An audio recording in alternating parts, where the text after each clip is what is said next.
పక్కనే వరద కాలువ, మరోపక్క ఎస్ఆర్ఎస్పీ కెనాల్. అయినప్పటికీ పచ్చగా ఉండాల్సిన చొప్పదండి నియోజకవర్గం బోసిపోతుంది. కాంగ్రెస్ పాలనలో పట్టించుకునే నాదుడే లేక భూగర్భ జలాలు అడుగంటాయి. బావుల్లో చుక్క నీరు లేదు. దీంతో చేతికొచ్చిన పంటను పశుగ్రాసంగా వదిలేస్తున్నారు రైతులు. పంటలు ఎండిపోతున్నా కనీసం పట్టించుకోవడం లేదని లబోదిబ్బోమంటున్నారు అన్నదాతలు. ఎండిన పంటలపై మల్యాల మండల కేంద్రం నుంచి మరింత సమాచారాన్ని జగిత్యాల ప్రతినిధి సందీప్ రావు అందిస్తారు. జగిత్యాల జిల్లా మల్యాల మండల కేంద్రంలో పంట పొలాలు ఎండిపోతున్నాయి. ఇప్పటికే మనం చూసాం కొడిమేల మండల కేంద్రంలోని తిరుమలాపూర్ శనివారంపేట గ్రామంలో క్రేన్ సహాయంతో పూడిక తీస్తున్నటువంటి సిచ్యువేషన్ మనం చూస్తున్నటువంటిది. మల్యాల మండల కేంద్రంలో ఇటు కాకతీయ కెనాల్తో పాటు ఇటు వరద కాలువ కూడా అందుబాటులో ఉంది. కానీ నీరు లేక మొత్తం ఎండిపోతున్నాయి. ఇప్పటికే అనేక గ్రామాల్లో పంట పొలాల సాగు ఎండిపోయాయి, ఇంకా కూడా ఎండిపోతున్న సిచ్యువేషన్. వీటన్నిటి కూడా పశుకు గ్రాసంగా అలాగే గొర్రెలకు గ్రాసంగా కూడా ఇచ్చినటువంటి సందర్భం మనకు కనిపిస్తోంది. చూడొచ్చు మనం, ఇది పూర్తిగా కూడా ఎండిపోయింది. ఎటువంటి సందర్భం లేదు. దీన్ని కనీసం ఎందుకు కూడా పనికిరానటువంటి సిచ్యువేషన్. వేలాది రూపాయలు ఖర్చు పెట్టినటువంటి రైతులు ఇప్పుడు లబోదిబోం అంటున్నారు. ఒక్కసారి రైతులతో మాట్లాడించే ప్రయత్నం చేద్దాం. చాలా నష్టపోయారు. ఏంటి ఎంత ఎంత నష్టపోయారు? కింద కినాలు ఉంది, మీద కినాలు ఉంది, నడమ మేము ఉన్నాం. మొత్తం మా పొలాలన్నీ ఎండిపోతున్నాయి. ఇక నడమ మా పొలాల మీద ఒక చెరువు ఉంది. చెరువుకు లిఫ్ట్ పెట్టాలి. లిఫ్ట్ పెడితే మాకు కొద్దిగా చెరువు నింపాలి లిఫ్ట్ పెట్టి. మాకు లేకపోతే ఇడికి 15-20 ఏళ్ళ ఇదే కష్టం అవుతుంది. ఆట ఎండిపోతున్నాయి. మీరు ఎంత ఎకరా నష్టపోయారా? ఎకరానిక 20,000 పెడుతున్నాం. ఎకరానిక 20,000 ఖర్చు అవుతుంది. ఇప్పుడు 10,000 కూడా వచ్చడానికి లేవు.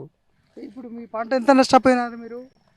పంట ఏమంటుంది ఇంట్లో ఏం రాదు. ఇప్పుడు 10,000 పెడితే ఒక 1,000 కూడా రావు. ఇంట్లో గొర్రెలకే మేపుతున్నాం, గొర్రెలకే ఇచ్చేసినాం. ఇప్పుడు మొత్తం బాయిలు మొత్తం పడిపోయినాయి, ఎండిపోయినాయి. బాయిలన్నీ ఎండిపోయినాయి. బాయిలలో నీళ్ళు లేవు. మాకు ఈయన దగ్గరనే చెరువు ఉంది. చెరువు ఇప్పుడు ఎండిపోతుంది. దానికి లిఫ్ట్ పెట్టాలి. ఇంతకుముందు లేకుండా కదా ఈ సిచ్యువేషన్? లేదు, ఇంతకుముందు కాలం అయినప్పుడు కొద్దిగా మంచిగా ఉంటుండే. ఎప్పుడైనా కాలం కాకపోతే ఇదే పరిస్థితి మాకు. ఏమిది ఇంత ఘోరంగా పంట మొత్తం ఎండిపోయింది. పెట్టిన పెట్టడంతో చేతికి రాకుండా అయిపోయింది. 10 పెడితే 10 రావు. కింద కినాలు ఉంది, మీద వరకాలు ఉంది. వరకాలు లిఫ్ట్ పెట్టి నింపాలని కోరుతున్నాం. మరి ఏంది ఇంత ఘోరమైన సిచ్యువేషన్ ఎందుకు వచ్చింది? ఈ వర్షాలు తక్కువ ఉన్నాయి, ప్లస్ కాలువ చెరువు నింపగల చెరువు నిండకపోవట్ల ఇంత వర్షం. ఇంతమంది ఇట్లా ఉండేనా? ఇంతమంది ఇప్పుడు లేవు. వర్షాలు పడితే మంచి పడితే ఉండే. ఇప్పుడు వర్షాలు లేవు కాబట్టి తక్కువ ఉంది. నీళ్ళు లేదు. పక్క పొంటి కెనాల్ ఉంది, ఇటు వరద కాలువ ఉంది. వరద లిఫ్ట్ పెట్టి చెరువు మాకు అయిపోతుండే. ఇంత చెరువుతే ఈ ఘోరంగా ఆకపోతుండే. ఆవులకు మీద పరిస్థితి వచ్చింది. ఆవుల మీద పరిస్థితి వచ్చింది. రైట్. జగిత్యాల జిల్లా మల్యాల మండల కేంద్రంలో ఇటు పక్క పొంటి వరద కాలువ, ఇటు పక్క పొంటి కెనాల్, ఈ రెండు ఉన్నప్పటికీ కూడా చుక్కా నీరు లేదు.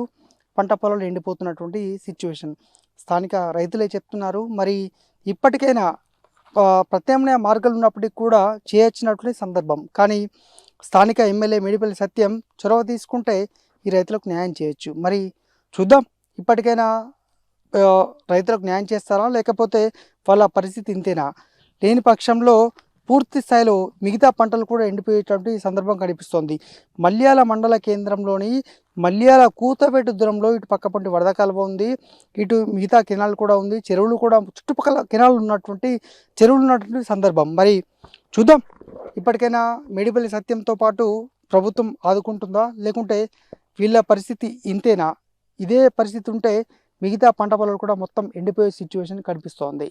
చూద్దాం, అధికారులు మరి స్పందిస్తారా లేకుంటే రైతుల పరిస్థితి అగమ్య గోచరమా?